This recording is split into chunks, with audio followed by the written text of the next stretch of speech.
Hey Eric, how are you doing? Can you hear me fine?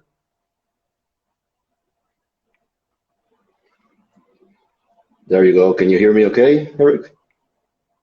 Yes, can you hear me? Uh, I think can you talk again, please? Yes, I am talking There you again. go. There you go. Okay. There you go. I can hear you. I can hear you just fine. How are you doing? It's really nice to see you. It's really a privilege and an honor to talk to you again. It's been a long time, man. Yeah, it's great to see you. How have you been doing? Well, I've been here and there, and well, just to kick things off with meditation and mindfulness. Thanks for taking the time. I know it's a little more in vogue, this topic, for the last couple of months, but it hits on a personal level. And I recall in your podcast, in Stronger by Science podcast, you don't do that anymore, but I know you remember the Road to Enlightenment. That caught me off guard when you started to talk about those things because it's not all that common in the fitness industry. So without further ado, I wanted to ask you first, how did you get involved in Buddhism, in meditation? How was your experience? What led you to it, Eric? That's a great question, and you're right. We did have the segment on the podcast, "The Road to Enlightenment," and I stopped doing the segment because I realized I I wasn't really in a position yet to speak with a lot of insight and expertise about that content. But I continued doing it personally. So I've been getting deeper and deeper into studying Buddhism, studying mindfulness, practicing Buddhism, and it continues to get better and better for sure. I got into it, I think, a couple years ago, early on in the COVID pandemic. Uh, a lot of things were shutting down. I couldn't go to do the things I like to do, couldn't go to the gym to train. There were a lot of things that,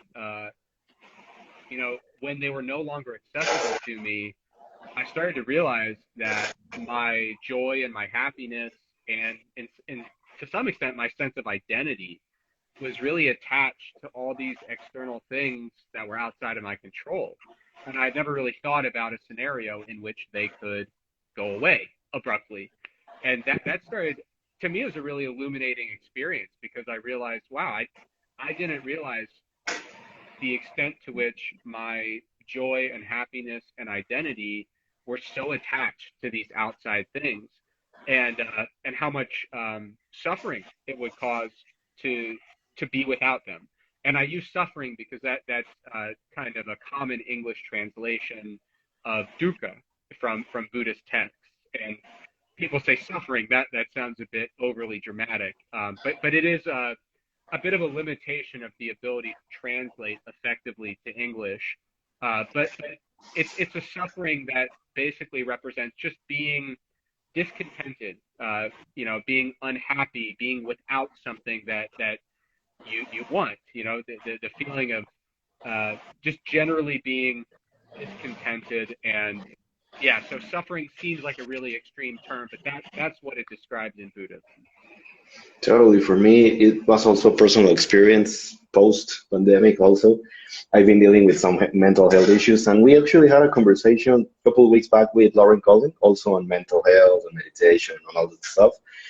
And it was on the before this issue of mass that you spoke about meditation, mindfulness, the science aspect of all these things. And to me, it kind of began clicking that, okay, maybe this tool, it's not the cure of it all. But if it's such a powerful tool, if it's such a valuable tool that we can begin to use to better comprehend, to better our mental health or overall well-being, I think it's worth discussing, at least worth discussing and at least trying. And that's to segue a little bit on the discussion. I wanted to ask you what is I don't know if scientific the definition, but the most accurate definition of mindfulness meditation, not just meditation, but mindfulness, because I know the translation can be a little tricky, but how can we understand mindfulness? Yeah, well, that's a very good question. And, I should preface this. I don't claim to be an expert in Sure. mindfulness or meditation, but it is something I do personally, and I do read the research on it. And I read a lot of Buddhist texts. mostly written by Thich Nhat Hanh, who is a Yes. monk in the Zen tradition of Buddhism, recently passed away. But if you read through Buddhist texts, you will find many, many, many different variations of the definition of mindfulness. And I think generally speaking, there are some common threads, right? So usually mindfulness refers to focusing on the present moment in a really open-minded way. So like one of the most common definitions you'll see is that mindfulness is awareness that arises through paying attention on purpose in the present moment, non-judgmentally. So what you're trying to do is avoid distractions. You know, people say, well, being in the present moment, that how could you be anything else, right? We all exist here and now. But so often we'll find that we are thinking about things we did in the past, and what if we did them differently, and what am I doing in 2 hours, and what does next month look like, and I have a call at 5, but I also have a call at 7, so I need to be watching the clock. When you start to practice mindfulness, you start to realize why you needed it. You know, you get a better understanding of how disconnected from the present moment you typically are, or you typically have been. And so mindfulness is all about essentially grabbing the steering wheel of your own mind and saying, well, I'm actually back in control now. Let's bring things to the present moment, and let's embrace the present moment and be fully present, thinking about the here and now, and not judging it, not thinking about how the present moment should be, but simply experiencing how the present moment is. And the reason that you might do a mindfulness type intervention or a mindfulness meditation of some type is for a number of reasons. You might do it simply to calm your mind, right? So if you notice that your mind is just in overdrive, frantically thinking about the past and the future and hypotheticals, sometimes people do mindfulness just to calm their mind and bring a level of rest and stillness.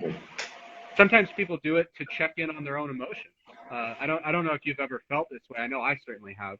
Sometimes I will feel a bit anxious and emotionally stressed, and I don't even really know what is going on. I don't know what the exact perturbation is until I sit down and really think through, why am I feeling this way? Like sometimes you might notice that you are frustrated way more than you should be about a really minor inconvenience. You say, what just happened there? So sometimes mindfulness is about coming back and just taking stock of your emotional state and figuring out what's really going on here.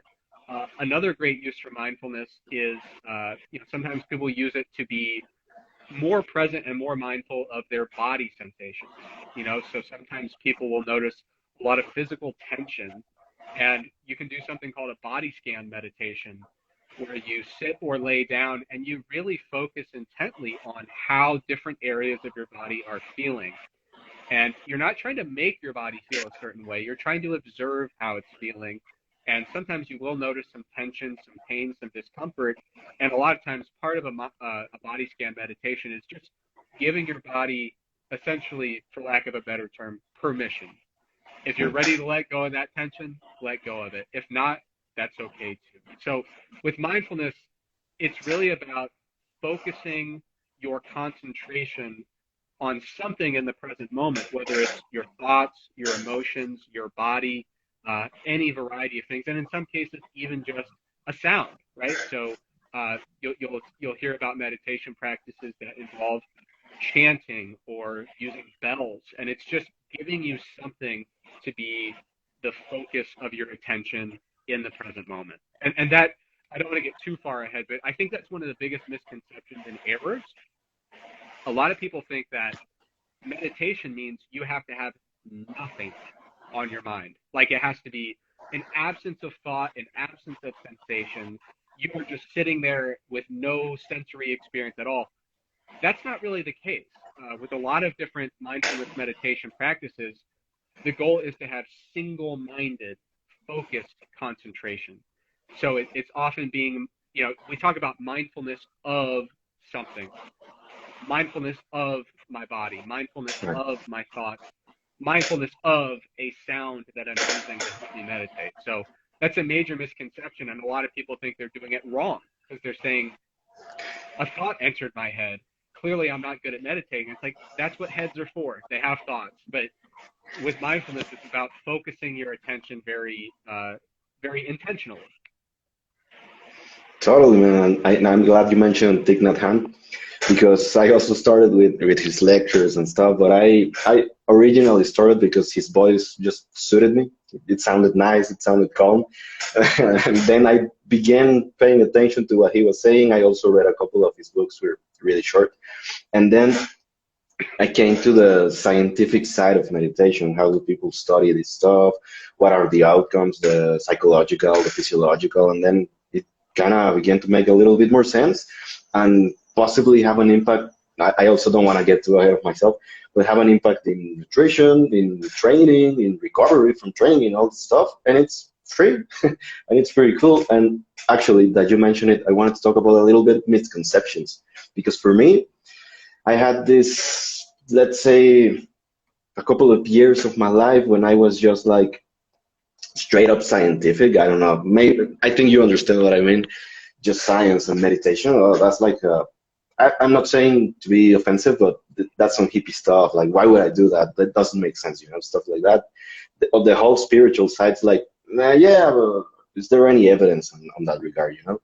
But for me, you were a big influence on this one. Which to me, you are an authority in all these things, in all things fitness, began talking about from the scientific side. Okay, then I opened up my mind a little bit and what's the research? How can I implement it? And I began, and it's been of great help in my life. But I wanted to ask you about the misconceptions. And the first one is that with meditation on itself, it's not bad per se, but it has a religious component. And that can be a little bit of or maybe not for some people. But how can we separate meditation, the practice on itself, from religious beliefs? Not to say Yeah. it's bad, but for people it might be a little. Well, yeah. And to be clear, and I'm sure you feel the same way, people use meditation as part of religious practice, and there's absolutely nothing wrong with that. True. But a lot of people are interested in the benefits of mindfulness practices and mindfulness meditation, but they're not comfortable yet engaging with a religion that isn't their own, right? So I know a lot of people, I was born in an area where a lot of people are raised in the Christian faith. And I know a lot of people who would say, I'm nervous about even entertaining this concept because I'm Christian and it feels like I would have to do something I'm not comfortable with religiously. And that's really not the case. A great quote that I heard a couple weeks ago was, you can use mindfulness without being a Buddhist, but it's very difficult to be a Buddhist without using mindfulness, right? And I think that's very accurate. And I personally, when I got into it, I said I'm getting into secular Buddhism, which is taking non-religious elements of Buddhism, which includes mindfulness practice. And the reason that I no longer use the term secular is because studying Thich Nhat Hanh, who's a Zen Buddhist, I still haven't come across any teaching that made me feel uncomfortable. I haven't come across a teaching where I said that makes me accept a religious belief that I'm not comfortable with or anything like that. Nothing that has struck me as inherently metaphysical or anything spiritual beyond the physical world and some basic Buddhist teachings. So, but anyway, yeah, it's a good point. There are a lot of people who want to do mindfulness, but they're nervous about, I'd like to try that, but I don't want to change religions. And the answer is you don't have to. And mindfulness, of course, does come from Buddhism, but there are so many applications of mindfulness that, have been implemented in a non-religious setting. And so you talked about an evidence-based approach or looking into the science of mindfulness-based interventions. I was stunned when I started looking into it. In exercise science or sports nutrition, with a new thing, we might say, oh, maybe someday there will be enough research done that maybe we'll have enough data for a meta-analysis, right, where you combine the results of several studies. Usually people don't do a meta-analysis until you have like 8 or 9 or 10 studies or more. looking into mindfulness, I found a scoping review about mindfulness that included 44 separate meta-analyses, not Yeah, 44 separate papers, with over 30,000 study participants across a variety of outcomes. So the amount of literature here is huge, and obviously with these studies, they don't say, hey, we'd like you to participate in our study, but first you have to change religions. They don't do that, right? So sure. without question, in various fields, they have found ways to implement mindfulness in a totally non-religious way, such that it's more approachable to people who are a little bit nervous about some connotations of any particular religious endeavor. Totally. And also, you already mentioned it, but one of the most common misconceptions, to me, it was the case that meditation is putting your mind in blank. And if you begin thinking thoughts, oh, you screwed up. But when you begin to understand that's actually the case, just to pay attention to those thoughts, not, how do you say it? Not hook up with those thoughts, just watch them pass, go. That's meditation. That's what really changed for me the practice. Yeah. But putting into the context of research, how on earth do researchers do to study these things? How do how do they know that people are actually engaging in the practice? How do they measure this? So it's really difficult, to be honest. I can imagine. I think that, I'm sorry. I was saying, I can imagine the difficult of measuring these things. yeah, it's very difficult, and I do think this is one area where the research could generally improve. Uh, in some studies, you will find they will try to use different kinds of scales or surveys or questionnaires to figure out if someone, after a mindfulness-based intervention, has truly seemed to exhibit increased characteristics that would indicate, yes, you have kind of increased these various outcomes associated with greater mindfulness. In most cases, or at least in many cases, they don't actually verify specifically, like, okay, you are, way more mindful than you were previously. Usually what they do is they just try to put together a great intervention and then run it, and these interventions take a variety of different forms.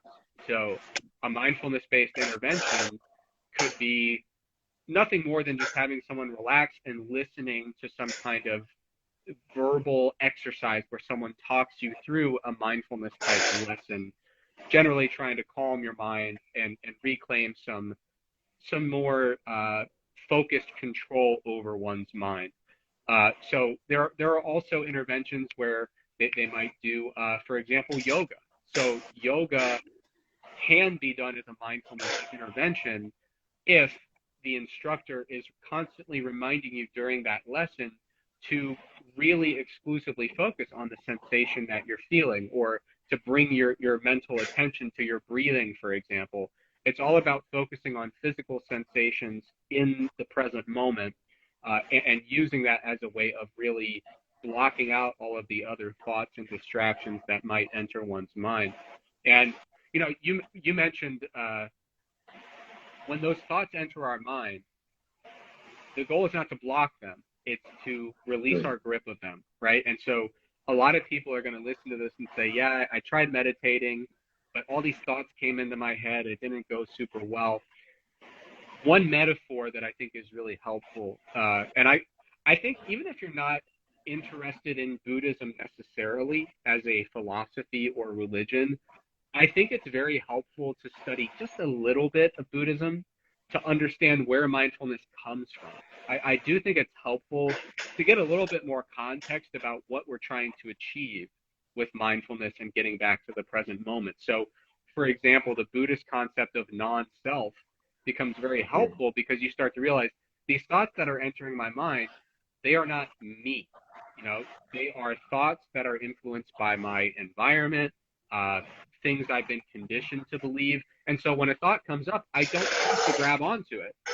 I can let that thought go and understand, that's not actually me. That is simply a thought that can come and go. Um, the Buddhist concept of aimlessness and impermanence, those can be very helpful. So aimlessness, in a lot of societies, we're constantly chasing over the next goal, And so people will sit down to meditate and say, yeah, but how do I win? How do I score points in mindfulness? And you know, the concept with aimlessness is, no, the point is to sit and be calm and rest. There's value in that rest. There's calm. There's value in that calmness and that restoration. And it doesn't always have to be for some end goal. Impermanence reminds us that it's very important to enjoy the present moment. And so when people sit down to meditate, it's very important to understand, if you feel like you're like on your last rep of a set and you're about to fail, if that's the kind of effort and exertion that's going into your mindfulness meditation, you're probably not doing it correctly. You know, it's supposed to be restful and enjoyable. But one of the things I was getting at, letting those thoughts go, it's hard to conceptualize that, but a really helpful metaphor that I got from a Buddhist teaching is to imagine that you're sitting on the bank of a river. And these thoughts that are coming are just like leaves that are floating on the river. And you can pick up a leaf and examine it. And if you're meditating and you want to explore a thought and dive deeper into it, of course you're welcome to do that. You can reflect on that and gain a lot of concentration and insight. But the important thing is, you can also let that leaf float on by, you know, and I think that's a great way to do it. The goal of meditation is not to have no leaves in the river. It's to have control over which leaf you choose to grab and which leaf you choose to let go. And for some types of mindfulness meditation, the goal is simply to be calm and relaxed. It's not to do any concentration and insight and introspection. So for those types of meditation, when it's just to be calm and restorative and restful, just let them all go. Let all the leaves float by. But when the goal is concentrated insight and really deep reflection, you want to have the ability to choose. What is the leaf that we're really examining right now? And as you're doing it, other leaves are going to float by and they're going to be very tempting, right? And they're going to say, hey, forget about that thing you're focused on. Pick me. And you have to be able to build up that practice and that ability to just let those float on by. So it's a helpful metaphor. And like I said, you absolutely don't need to be Buddhist to use mindfulness meditation. But since mindfulness meditation is drawn from Buddhism, I do think it's helpful to explore just very basic concepts of Buddhism to help you understand where this was developed and why. I think that can be very helpful.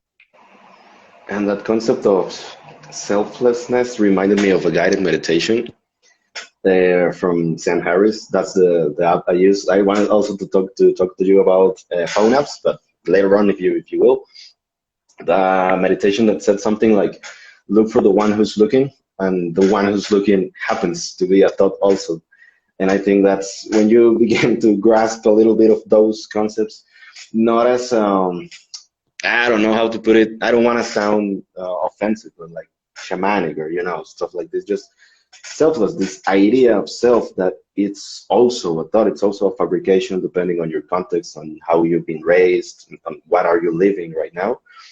Can be really freeing, and I think can be also really helpful on our fitness endeavors. Coming back to these topics, and I wanted to ask you about several related outcomes. The first one would be mental fatigue. What's been the effect of meditation, mindfulness meditation, on mental fatigue?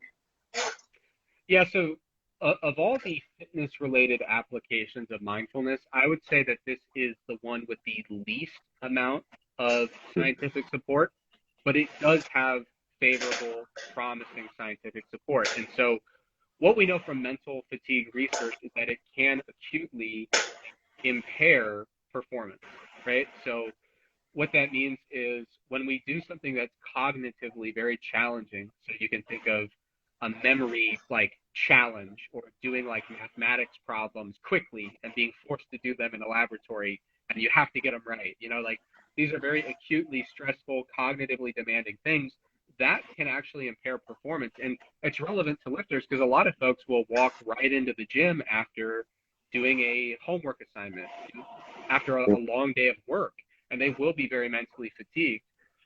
And there was a systematic review recently, which again is they reviewed a handful of studies that did show some positive outcomes where it looks like doing a variety of mindfulness-based interventions seems to facilitate better acute recovery such that you can restore that performance in the gym. So if you're going into the gym in a really mentally fatigued state, there is evidence to suggest that a brief mindfulness intervention could resolve that mental fatigue and rescue your physical performance.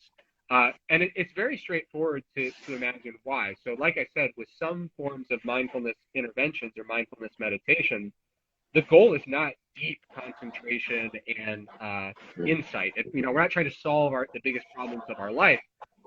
All we're trying to do is calm the mind. So block out distractions, block out unwanted thoughts. I shouldn't say block them out, but let them pass by such that the mind can be at rest and the mind can be at ease.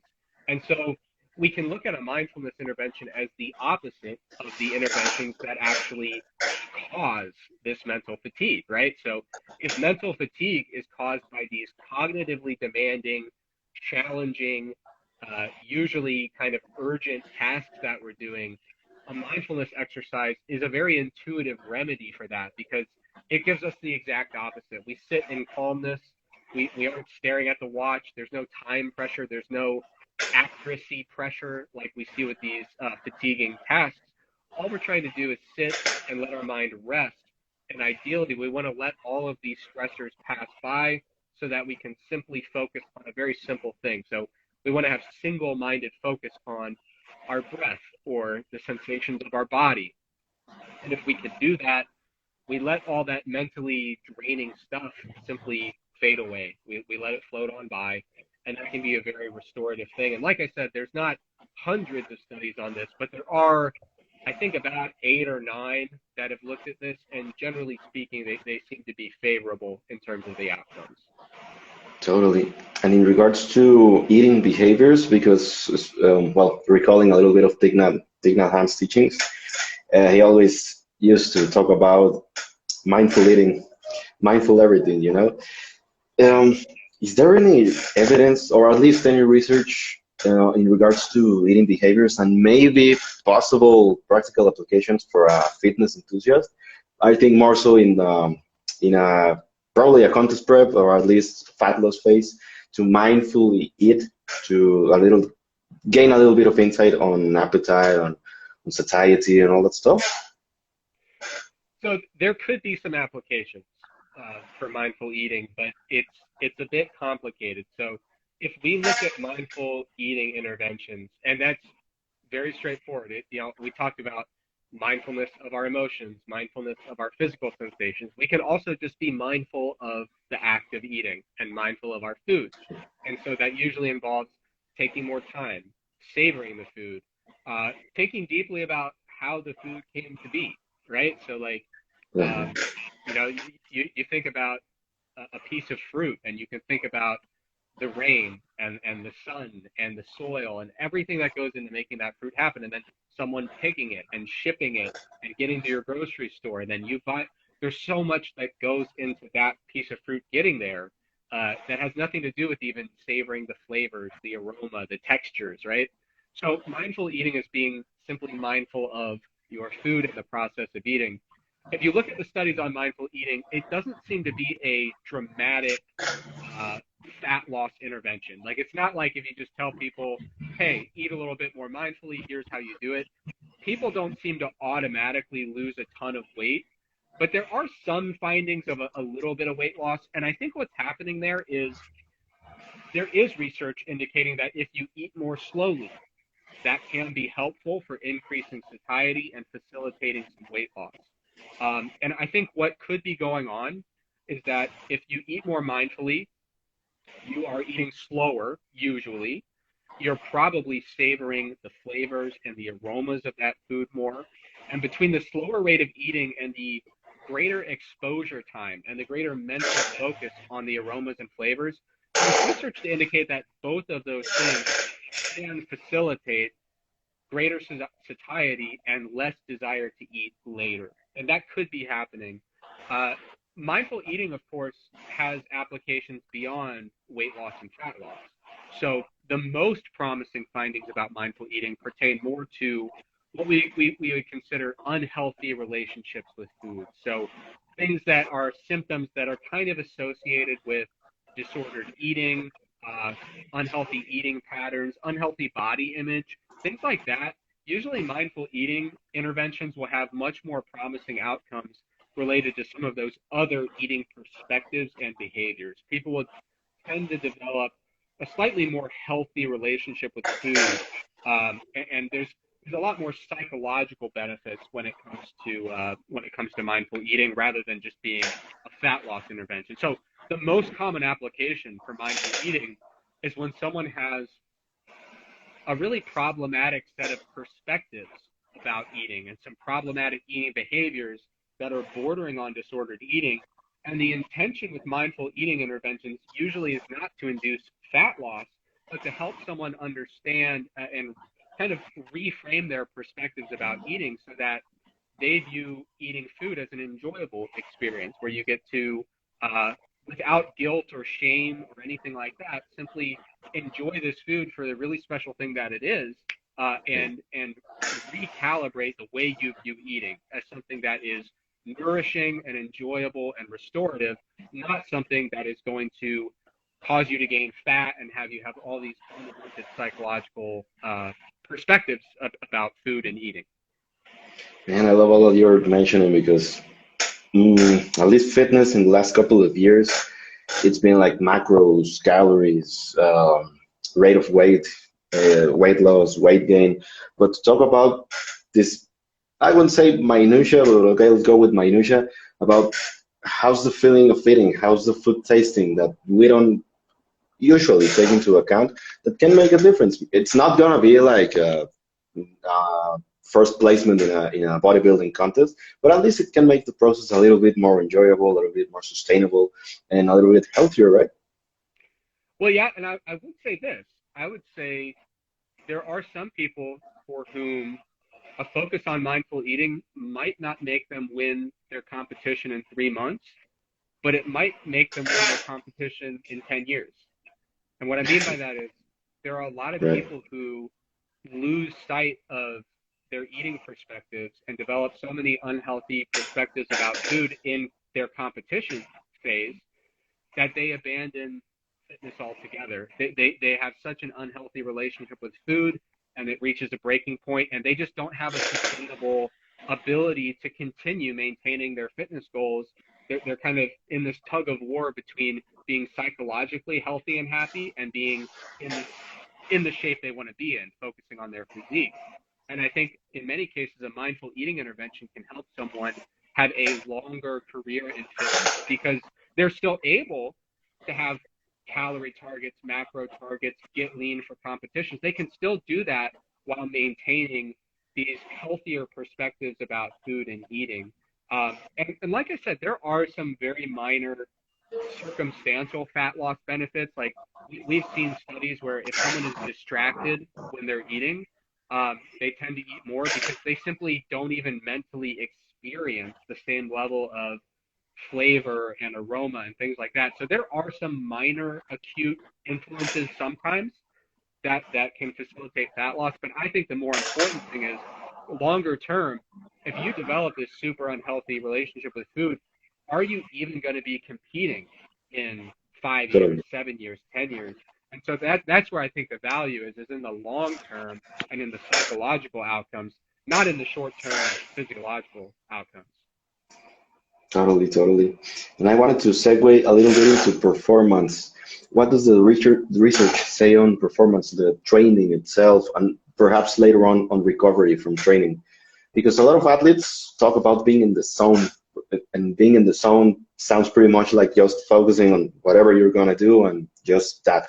Do we have any research on that, and what does it say? How strong is it?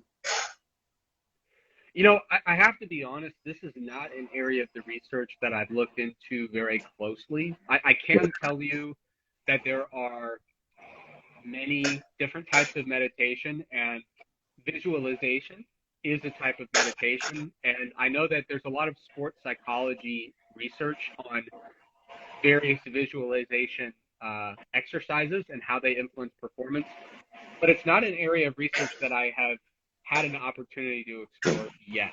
And that's kind of a good exposure of my bias.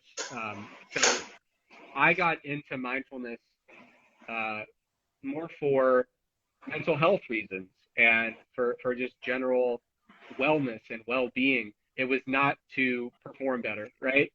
Right. And so I come at it from a very Buddhist perspective because I am a practicing Buddhist. And so it's difficult, you can use mindfulness exercises and take them out of Buddhism, but if you were to go to a Buddhist teacher and you were to say, I want to use mindfulness so I can use visualization so I can win my next competition, I am pretty confident that the first thing they're going to say is, why is your happiness so dependent on winning this next competition, right? It Right. puts you at odds with that concept of aimlessness in Buddhism. So it's not an area I've looked into a lot. I can tell you, if you're going into training or competition in a state of elevated mental fatigue, there is research, like I said, that mindfulness interventions can rectify that and restore performance. But in terms of specifically visualization meditations for performance in a non-fatigue state, it's simply an area of research I haven't looked into that much.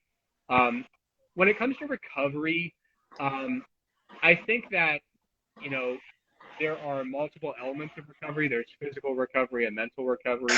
As I've mentioned, I think the evidence is pretty clear that if you're, really amped up and anxious and it's hindering your ability to just kind of unwind from the training session and psychologically recover, I think mindfulness has some clear applications there. With physical recovery, I am not aware of evidence indicating that mindfulness is good or bad for that. But there is a lot of interesting evidence pertaining to the management of pain. And so if you're in high level fitness and really pushing your training, it's very common to experience some degree of physical pain throughout your training career. You might run into some injuries from time to time, or just pain that's achy, it's soreness. It's not necessarily an injury, but it's painful nonetheless. And that is an area where there is a great deal of research on mindfulness, and there is very strong evidence that mindfulness can facilitate pain management. There are meta-analyses looking at the benefits of mindfulness for pain management, and a lot of people might be surprised by that because we think of pain as being a very simple interaction, right? There are pain receptors, there is a stimulus, and the stimulus causes the pain receptor to send the message to the brain, and you're in pain, right? That's the simplistic view of pain that was adopted several hundred years ago, very different from modern models of pain science. So, more modern approaches to pain science, we will see the biopsychosocial model of pain being discussed. And this means, yes, there are biological inputs. There's no question. And any pain model that ignores biology is a flawed pain model, without question. But there are also psychological factors that play into our experience of pain. And there are social factors that play into our experience of pain. So if we are conditioned to believe that we're going to be in pain for 2 weeks, then we're going to expect to be in pain for 2 weeks. And psychologically, that can influence our pain sensation as we recover from an injury or from soreness or whatever. And so the biopsychosocial model of pain acknowledges that the psychological and the social elements of pain are meaningful, and they are things that we can access through mindfulness-based exercises. We can separate ourselves from our psychological responses and our socially conditioned responses, and we can evaluate those with a lot more clarity. And when we do that, research indicates that we can develop this is going to sound weird, but develop a healthier relationship with our own pain. And eliminate some of the fear of pain, and eliminate some of the panic, and some of the clinical term. I know I use the term dukkha, which is a Buddhist term that gets translated to suffering.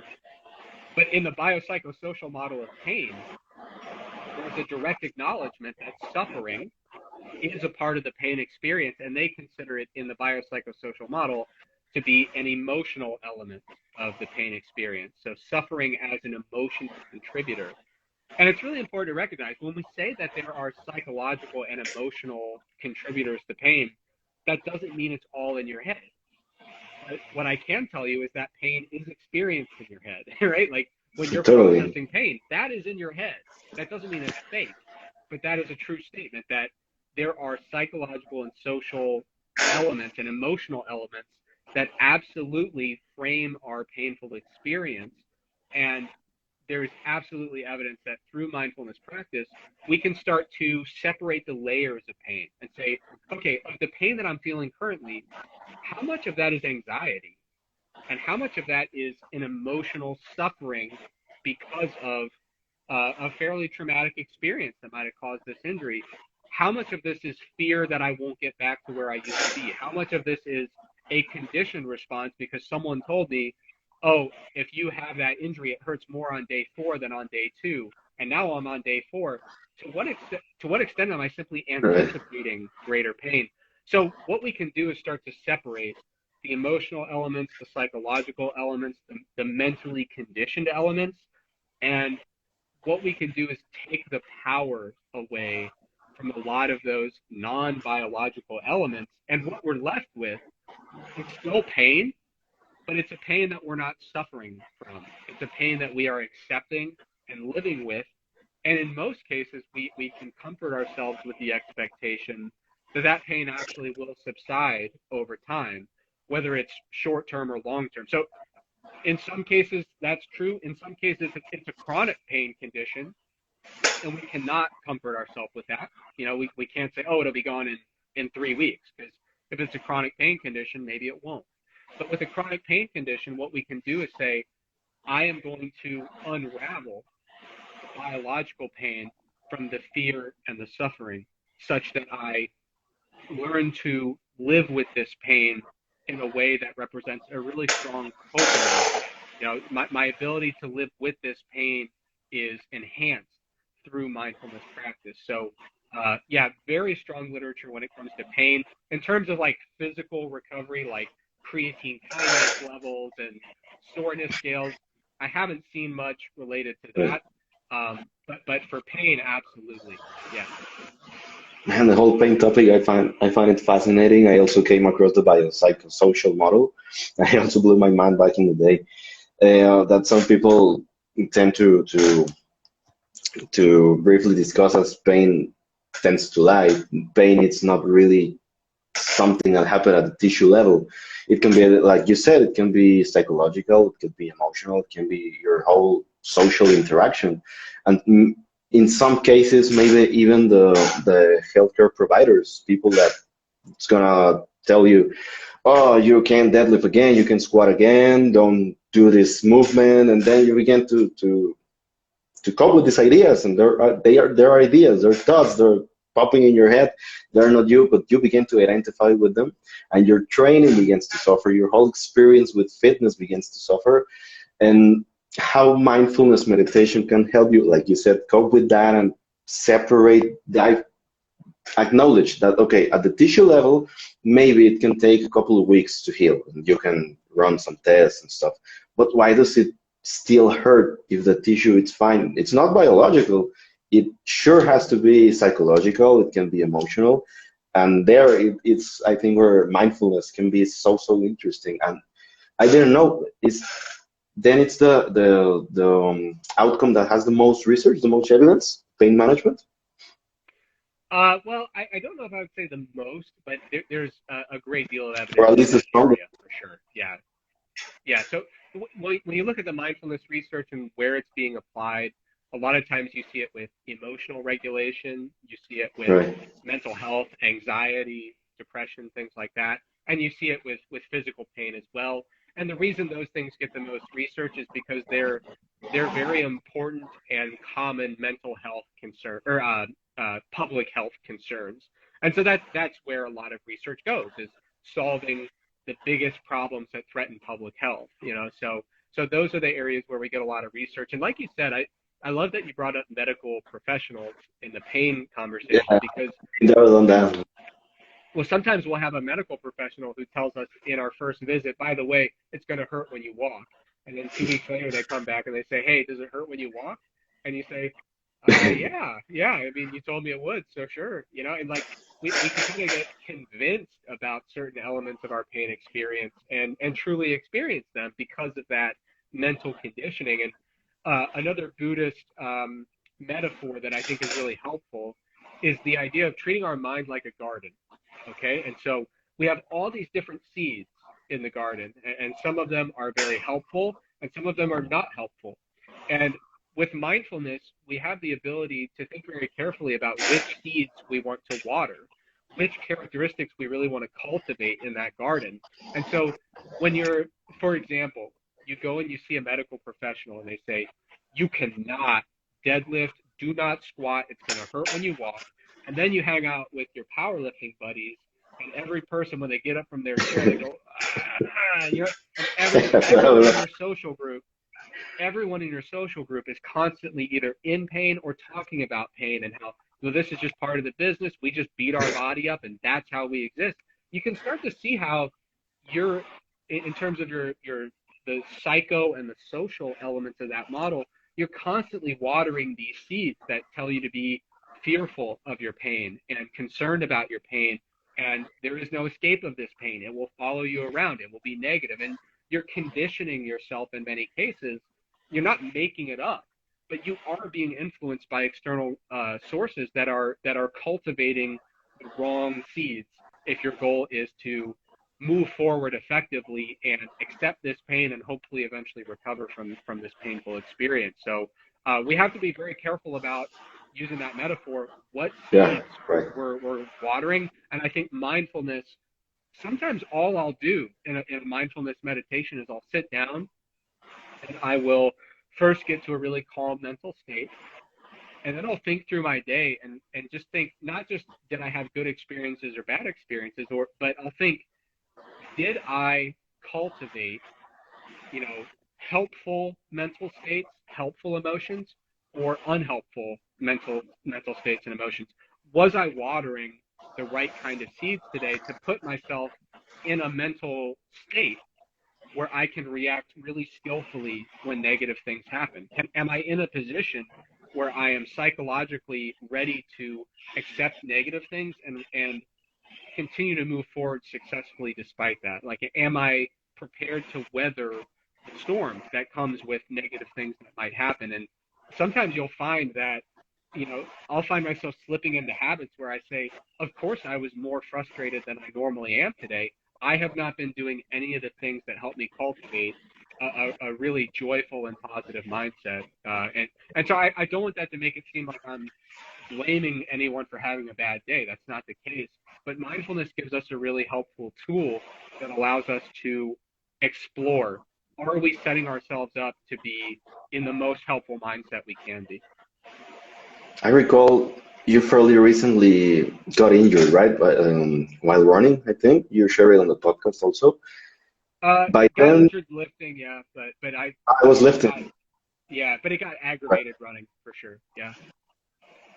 Did you meditate back in the day when you got injured, and did you notice some sort of helpful insights from this dissociation from biological damage, pain, and the psychological experience of pain?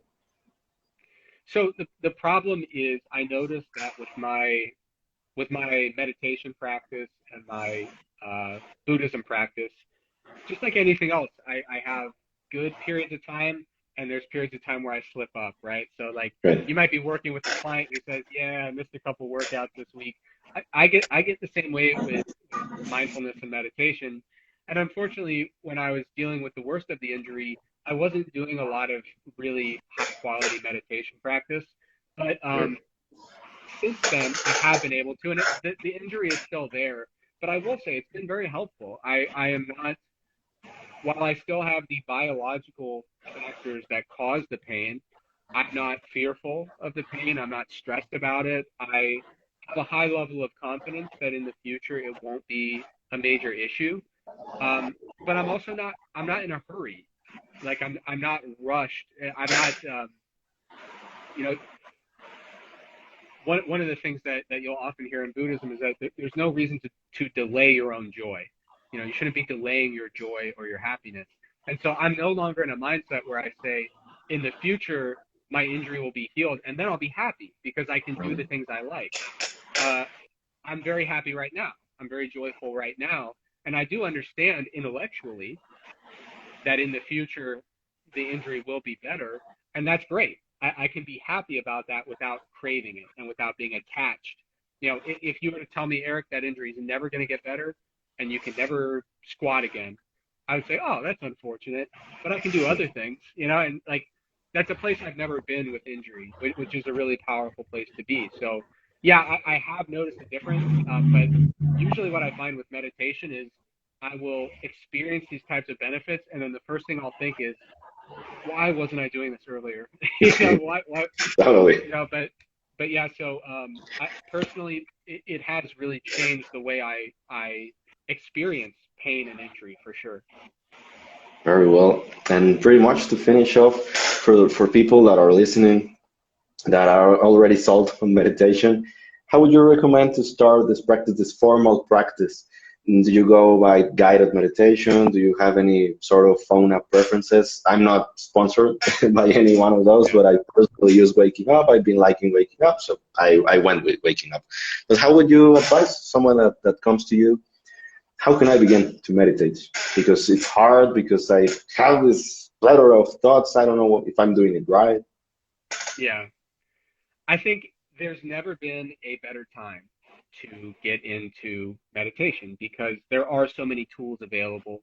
My personal recommendation would be to start with guided meditations. And there are so many apps, so many websites. I like to look up guided meditations.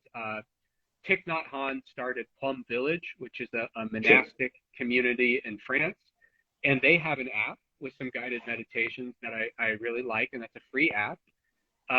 But there are many meditation apps, and I'm certain that they're all pretty good. You know, it's fairly straightforward. Anyone with a decent amount of experience in mindfulness meditation should be able to put together a good guided meditation. Um, you know, so yeah, the Plum Village app I think is fantastic. There's a couple other apps I like, um, but I think they should all lead you generally in the same direction. But the most important thing is, like we said previously, you don't have to change your religion. That's not the case. Um, but I would say this: if you are really struggling, if you're trying these guided meditations and they're not giving you the amount of depth that you need, and like I'm one of those people, the way my brain is wired, it I like to know why something was developed so I can understand how it works, if that makes sense. So Sure. if you try guided meditations and they just don't, you seem lost and you're like, I don't get it. I think I'm doing it wrong. I don't understand the purpose or the meaning here. I would encourage people to just look up very basic elements of like, why did Buddhists start mindfulness meditation? What was the general purpose? What are some basic fundamentals of Buddhist thought? Doesn't mean you have to become a Buddhist, but just understand, you know, in Buddhism we talk about the four noble truths. You know, we talk about suffering as this element that is persistent throughout life, but something that we can influence through mindfulness meditation. We talk about concepts of non-self, impermanence, aimlessness. Understanding these basic concepts, you'll start to understand, oh, so that's where mindfulness comes from. And now I have better context about how I can apply it to something totally unrelated. You know, so I can understand how, you know, because when I first looked into mindfulness, I was very skeptical because I basically, somebody said, yeah, you sit down and you don't think about anything and now you don't have pain anymore. I was like, no, that doesn't make any sense. And Yeah. ultimately, that's not what it is, right? So the idea is no, with mindfulness, you sit down and you separate, you know, fears and anxieties and suffering. You separate that from yourself and you explore the elements of your pain and you simplify what is conditioned, what is psychological, and what is biological. The biological stuff we retain, but we're able to reframe it with better context. Same thing. Oh yeah, sit down, don't think about anything, and now you're recovered from mental fatigue.